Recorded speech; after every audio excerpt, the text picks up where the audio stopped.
Hello, I'm Chini from MSK Marai. We observe meniscus tissue extending toward the intercondylar notch in both the left and right cases.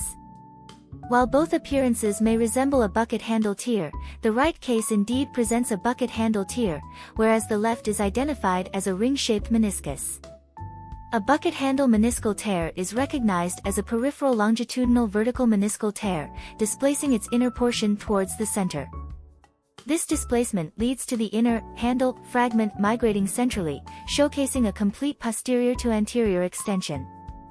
Typical presentations of a bucket handle meniscal tear, which might display an irregular and truncated appearance at the donor site. In this case, although the donor's site of the lateral meniscus exhibits a relatively smooth triangular shape, it's important to note that it is smaller than the medial meniscus. Furthermore, the centrally displaced meniscal fragment is visible on axial images. Turning our attention to the left case, which features the ring-shaped meniscus as included in the Modified Watanabe Classification, this anomaly connects the lateral meniscus's anterior and posterior roots. This variant might mimic a medially displaced meniscal fragment, however, the lateral meniscus is normal in size and shape. We can see the triangular intermeniscal bridge, which serves as a mirror image of the lateral meniscus body.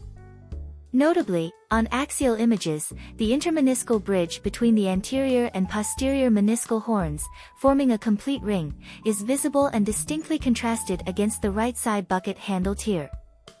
Thank you for tuning into this presentation.